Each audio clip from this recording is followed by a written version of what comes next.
I actually did a course with him, so I have somewhere at home a certificate that I can be an urban farmer as well. So I'm really proud of that. This is another one I wanted.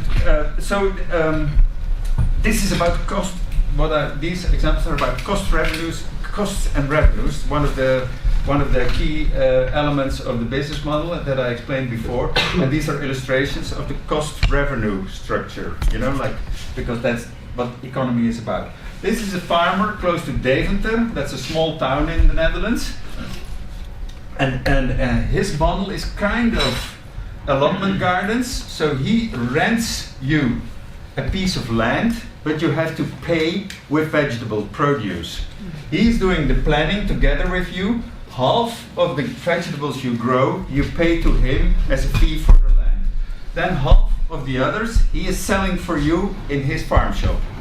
So 1/4 of it you take home and you eat yourself.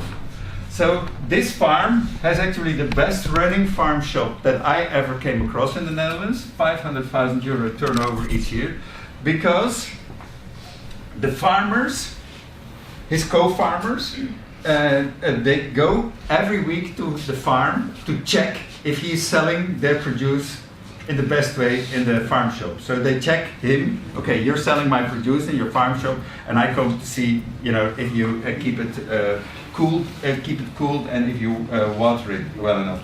Then also he sells seeds, and he sells seeds to everybody who visits the farm shop, but also to his co-farmers. The co-farmers are, and also. He's selling, here is a wine, this is a vineyard, so he's selling vine plants also to his co-farmers. But on the other hand, he's also giving workshops. So if you do a workshop winemaking at his farm, you pay 25 euros, but you're not producing 5 bottles that you take home, but you produce 500 bottles, and 495, he gets your labor for free. You actually have to pay to work for him. 5 bottles you take home, and 495 bottles he's selling at the price of an organic wine from the biggest retailer in the Netherlands. It has an area claim. It's a local produce. It's organic. It's artisanal, but it's affordable because of this business model. Because he actually invites you. He invites labor in, and the rest of the whole farm economy is about exchanging vegetables and exchanging bottles of wine. So that's actually quite interesting. I think it's kind of the commons. And now we would like to put the microphone. The microphone. Okay. This is at the revenue side. I'm going to explain. This is a farm close to Zoetermeer, close to The Hague. And this is a farm that is completely open for everybody. You're not charged if you go to the farm, but you're charged if your child asks to feed the goats. So the small bottles of milk cost 50 cents. And he is selling an incredible, 70 cents. He is selling an incredible amount. I once heard that it was more than €1 million turnover every year because everybody buys these small bottles because you cannot say no if your kid asks. Okay, I see other people feeding the little lambs, so I want to do it myself. But to go there is for free, so that's quite nice. It's not like a Disney park where everybody has to pay. No, even if you don't have any income, you can go there, you can hang around on the farm, you can relax. You don't have to pay anything, you're welcome, but you will be charged if you start feeding the animals. Normally, feeding the animals is a cost of labor, but here it's a revenue stream. And the lambs, they don't get obese? Not to my knowledge, not to my knowledge. Not to my knowledge. Okay. Now I run out of... What happened? Sorry, There's a question. Well, There's a question. I'm going to say that I worked here for You like work a year because I live close to it. from my house I could go with the kayak to Yeah? to my work, Yeah. and it's really like this. It's really like this. Yeah, but they also do you can rent a canoe. There's a restaurant, there's a shop. So going there is free, but everything around then you can buy. Yeah. There's a lot of And, different and his farm is actually quite old, but his daughter or his son built another farm Yeah. close to Utrecht, and that's really completely new. So in terms of real estate value, it's possible to develop really expensive real estate with this business model, being a farmer. It's quite, because it's all about experience. It's all about experience. I have to see how I can go on. Like this. Hij doet het op een of andere manier niet. Je hebt rechtermuis ingestuurd. Ja, dat klopt, ja. Dat moeten we doen. Dat merkte ik dat ik dat gewoon moet nemen. Die kolom zo, ja, oké. Good, thank you. Then I have this guy. This is a strawberry grower in Brabant. He made a whole effort to put fewer chemicals on his strawberries, like a reduction of 98%. And he said, okay, this is going to be cool. Environmentally, I'm reducing environmental impact, so everybody will buy the strawberries. But people didn't buy it because people didn't want to eat strawberries and hear a story about environmental impact issues. So then he changed his approach. He said, okay, strawberry eating is about taste, so I'm going for special tastes for strawberries, and I'm going to put on the packaging only one strawberry at a time. It's not a commodity, it's a specialty. It's like a taste explosion in your mouth. So, this is how it looks like. This is the guy. He's crazy about strawberries, so he's always wearing a tuxedo with strawberry bow tie. And this is the strawberry tree. And what he's doing is going to parties, and you can taste a strawberry. You can taste the strawberry. You can pick it and you can taste it. And he charges €3 per strawberry. Because this is, like if you go to a wedding and you have a cake, it's about 5 or 6 or 7 euros per cake in the Netherlands, piece of cake. So he's comparing himself to the piece of cake sold at weddings, but now it's a strawberry explosion, a taste explosion. This idea went so far, it's really like crazy. I said, on weddings, he was doing it, but also, I hope it's still there. Yeah.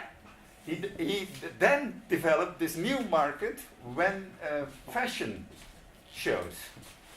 And the models, this is a very famous Dutch model.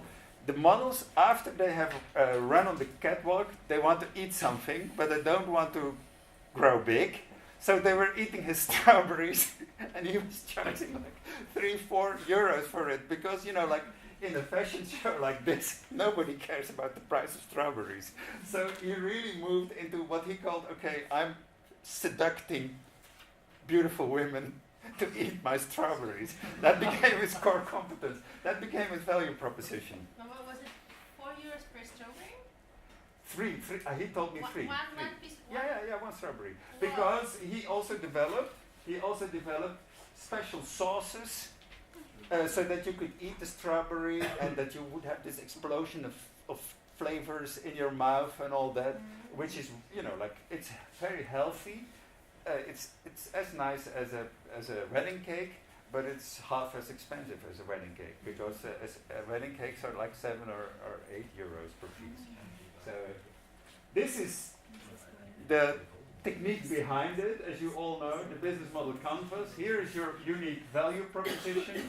Here are your consumer segments.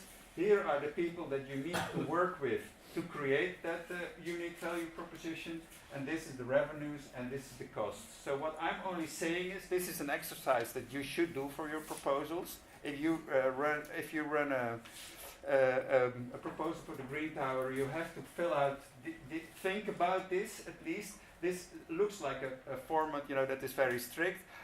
I'm not in the jury, but I would accept any format. You can make a beautiful painting for me, but if you can explain the value proposition and how you earn your money, that's good enough for me. Most people, also in urban farming, start here. They start with the resources that they have, and then they think about the consumers that they want to serve.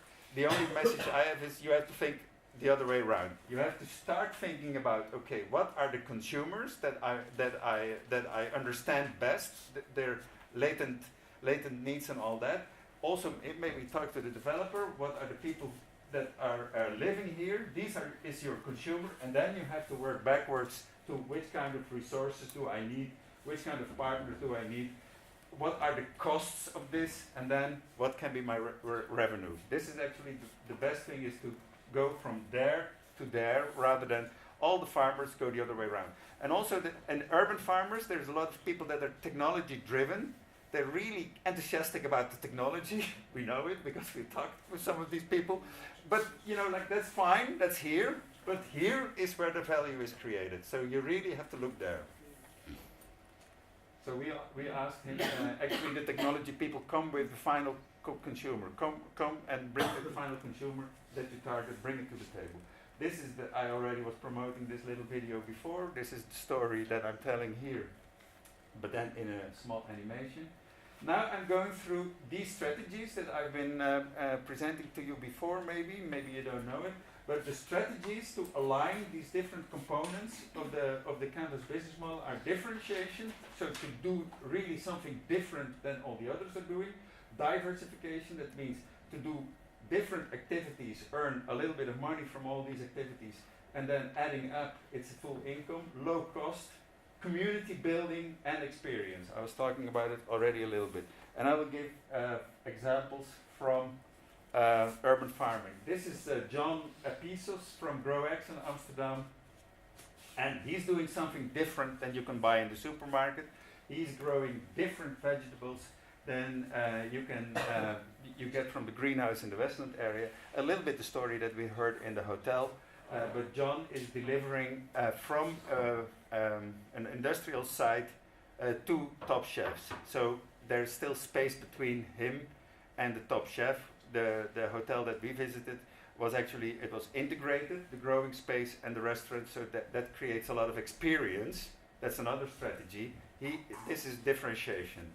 So because it's not close to the restaurant, so he has to differentiate himself from the normal suppliers of the restaurant. He's doing that. This is The Hague. This is they actually they have a weak business model because the Westland. So the Westland is the green growing area, the professional green growers in the Netherlands, and that's 20 kilometers away from here, and they grow tomatoes that are also in the Westland area. I always thought, okay, why don't you choose a different variety of tomatoes? They grow almost the same tomatoes. Then the other thing is they grow fish, but the North Sea is very close. And they grow tilapia fish. It's a different fish than the perch that we were hearing here. Tilapia is like a white fish fillet.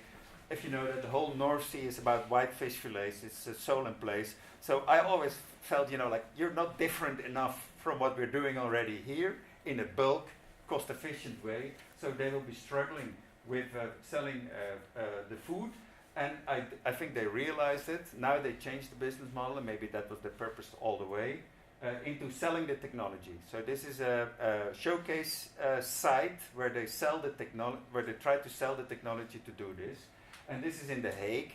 It's our capital, so all the embassies are in The Hague, and the mayor of The Hague tells you, if you bring your letter of credentials to me as an ambassador, I only make an appointment with you until you have visited this farm. So it's mandatory in the Netherlands. I'm exaggerating a little bit, but he's saying, okay, I only accept you as an ambassador to The Hague if you promote our technology. So that's also a business model. And this is what else here? I can't remember why I put this one. This is just maybe I just wanted to show you how crazy it can be. This is an urban farm in the middle of nowhere in Finland. Wait, where is it? Here is the farm. This is a vertical farm. Here is Helsinki. This is 100 kilometers. I can't, I'm an economist. I can't understand why this is happening. But one thing, and this is maybe explaining it, you can't read it now, but here it says that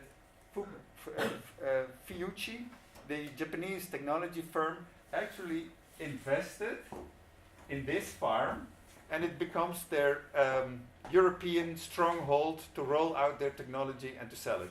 Okay, this is the reason why, and I remember why I made this example in my presentation, because we think it's about food production and that the fresh produce has to travel 100 kilometers to Helsinki, but actually this is about technology sales. So this is a different business model, and then you could say, okay, maybe the Japanese are right, because you can go to any greenfield site in a country to sell technology.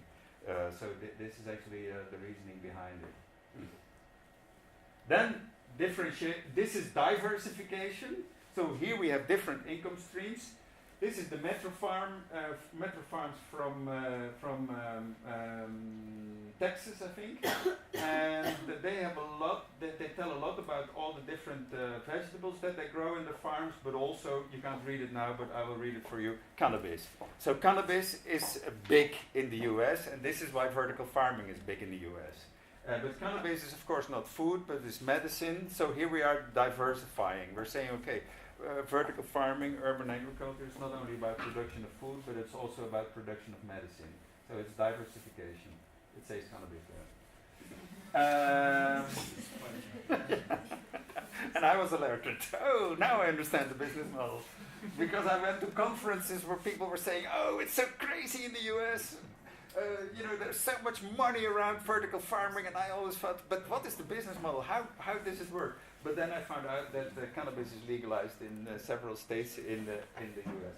But this is a beautiful example. Jackson Hole in Wyoming. This is at the edge of the Rocky Mountains. This is a small town, but it has a huge vertical farm. I don't know if you know it. Did anybody know this? It's a beautiful example. I only know it a month ago. Is it built? What? Is it built? No, this is maybe a rendering, but it's actually built, and it's a social care farm. The lady who started this project had a brother who was an autist, and she said, "Okay, I want to provide him a good job." So then she pulled off this whole idea of having a vertical farm in the middle of nowhere, and autists are trained here in high-tech jobs. And it became a big success. The other reason why I show it probably is completely with Dutch technology. I didn't know about this project, but now I know it, and I check it with the Dutch technology providers, and they all know about this. They've been there. It's a social care farm. So she earns money also by selling food, because Jackson Hole is exactly in the middle of nowhere. But it's a rather well-to-do community, because they do. It's close to the Rocky Mountains, so it's like a ski resort in a way. But it's very far away from from California and the fresh logistical centers. So actually, she's also making money by producing vegetables, but also by providing social care to people. Quite nice. This is another example of another business model. This is what we see in the Netherlands. We see vertical integration. Wholesalers don't collect vegetables anymore at the farm, but they grow it themselves at the top of the distribution center. This is Nieuw-Rijnswaard, close to Rotterdam, but there's another one. This one is in Dronten. In Dronten, and this is another wholesaler in the Netherlands. So it's a fresh produce wholesaler, but they don't collect the vegetables anymore from the farmers and the growers, but they grow them on an industrial site. And then in this case, he's in Dronten, but his biggest customer, his launching customer, is Aldi Süd.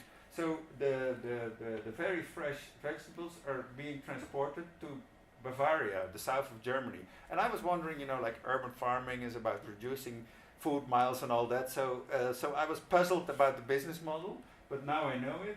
It's being fully predictable year-round. So Aldi gave a 5-year contract already. So the harvest is sold already, but Aldi believes that this is because the environment is completely controlled. It's fully predictable.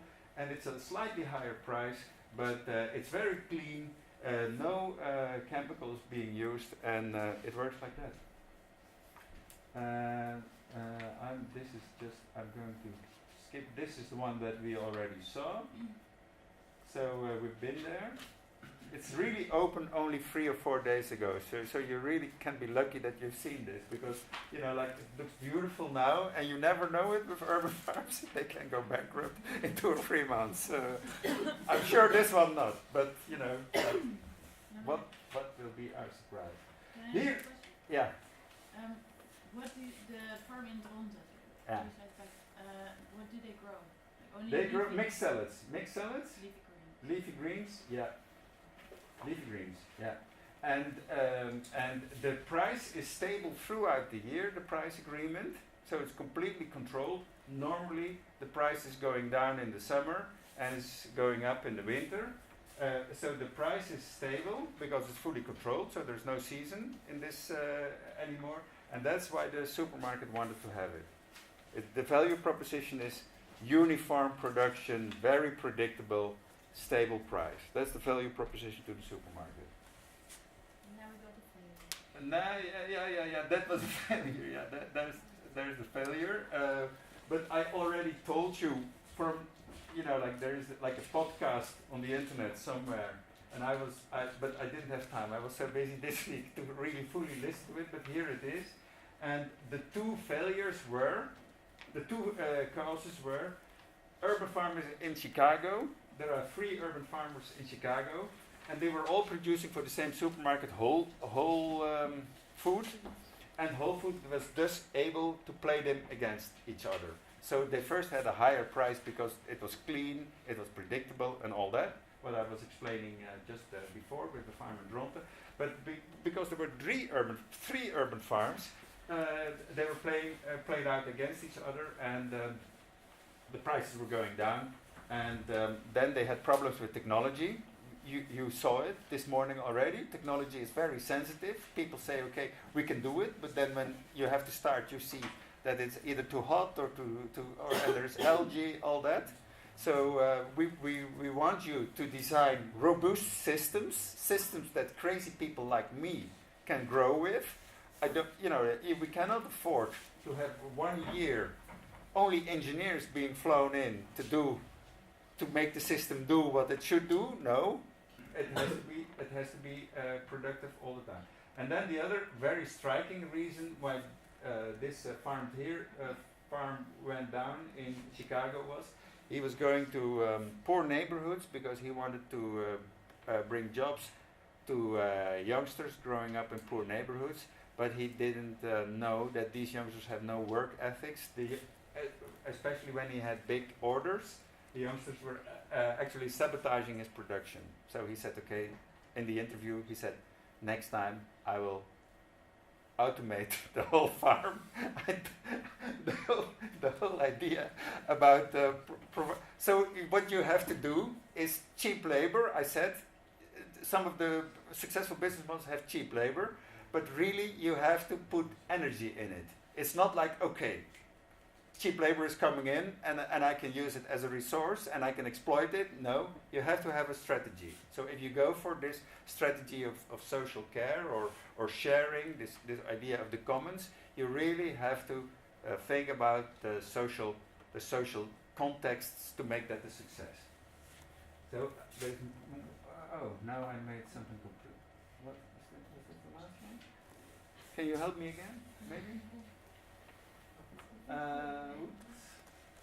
Ik ga even, want I'm not quite sure, but I have some examples, otherwise I will... Wat is er gebeurd?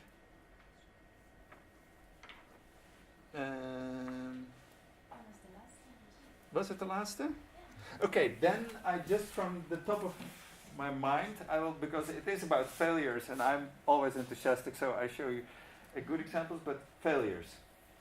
A couple of years ago, in the port area of Rotterdam, there was a guy growing tropical shrimps. It's called Happy Shrimp. You can see it on the internet. I'm sorry, I didn't put it here. But yesterday evening I was I was too busy and I didn't want to go back to all these traumatic experiences of failures because I was very enthusiastic about Happy Shrimp as well. You have an incinerator in this port area, and the incinerator is producing enough waste heat to grow tropical shrimps. That was the idea. So they made a tropical shrimp farm with the waste heat from the incinerator, and he was experimenting and he was selling fresh tropical shrimp, like the big ones, straight from the port area, and normally they're brought in by vessel in frozen blocks, and they come from the Far East, and they're killing monsoon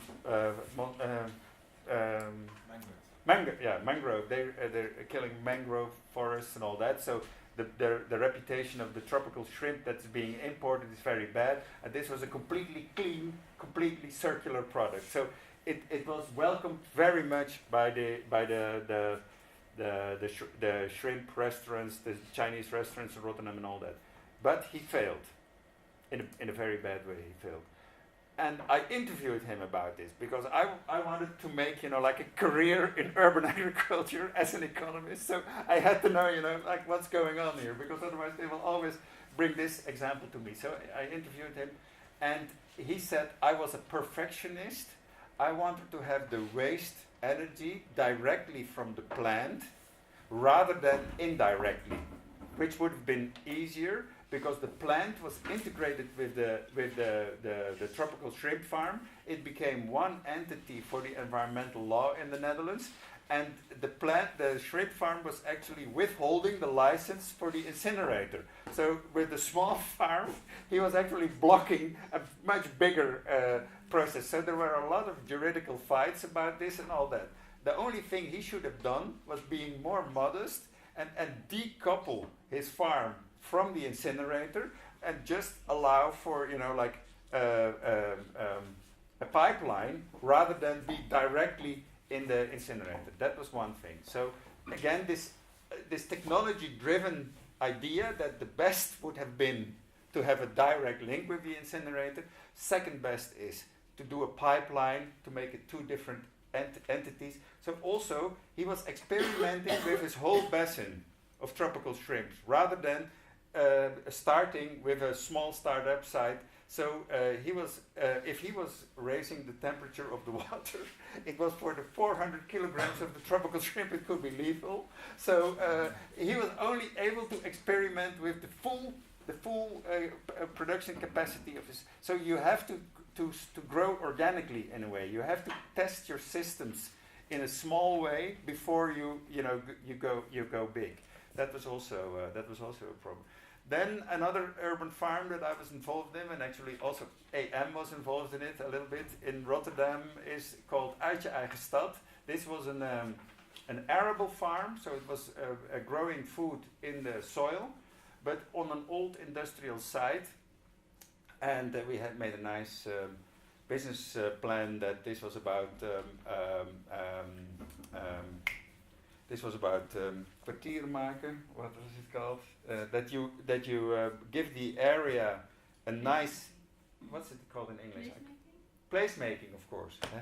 It was about placemaking, that the area would be redeveloped and it would be an urban farm, drawing attention and building up a nice image about the area and all that.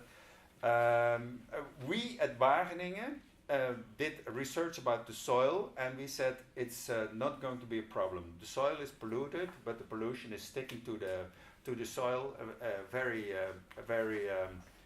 permanently, so it's not going to go into the vegetables, so you can grow food there. But the farmer was again a perfectionist. He said, no, I don't want a university to tell me that the soil is not clean, but you can eat from it. I want clean soil. So he ordered 40 centimeters of clean soil for the whole farm, which was already setting us back at 400,000 million euros. So you can never earn that back with, like vegetables or something like that. So it was again the perfectionism of the farmer who the people actually believed in him. So in this case, it was a social housing company, and IM was at the background a little bit.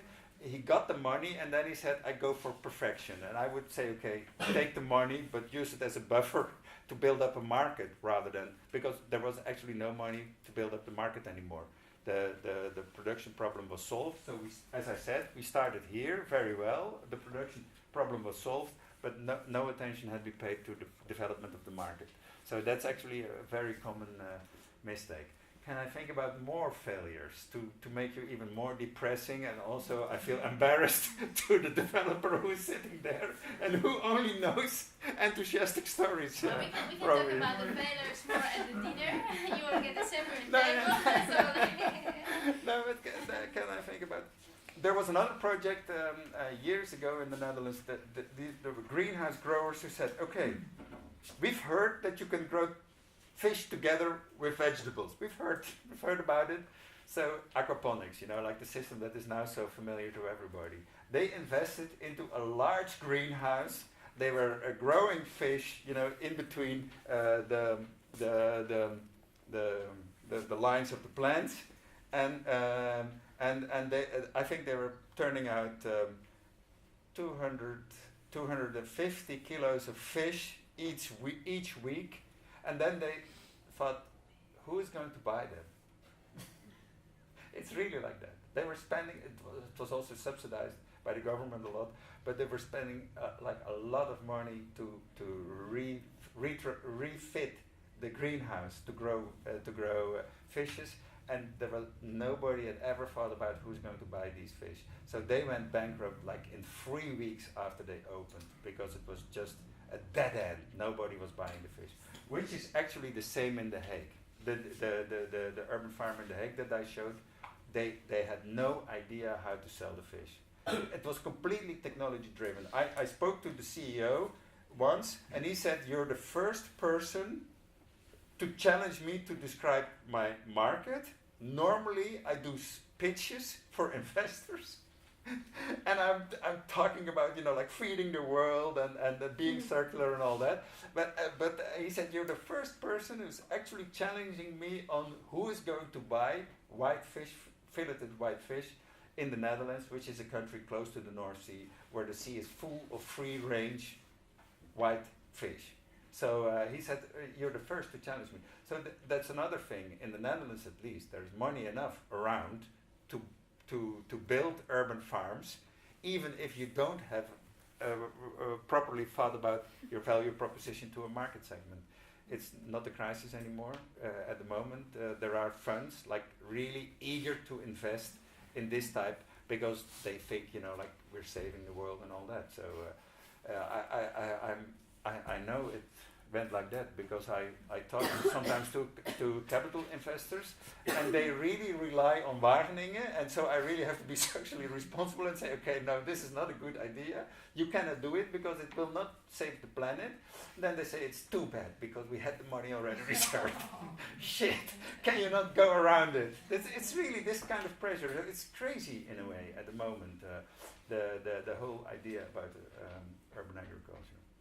But I'm glad that they also showed you examples that were really working very well. Just curious, who are these investors? Who are for Amsterdam, it's an investor that is potentially interested, maybe also in the Green Tower. It's the municipal energy companies were being sold years ago, and the shares, the money of the shares, is put in an investment fund to do climate-friendly investments. It's called Amsterdam Climate Energy Fund, AKF. And they said, we've been investing in the energy transition, but we want to invest also in the food transition. And so we have reserved a couple of millions, I can't remember it anymore, for food innovation, disruptive innovation in food. So if you have a story that is going to create a disruptive movement in the food system, you can go to this investment fund and they will consider it. They will ask Wageningen scientists, hopefully, to do a little quick scan whether this is makes sense or doesn't make sense, but I was really surprised to see how easy this is actually being the money is being reserved. If you compare it to like scientific labor, the work that I do, if I go for a grant, the European Union, like for granting research, very high standards. You really cannot fool the Commission, but you sometimes can fool rich people. Let's continue this discussion at the dinner table.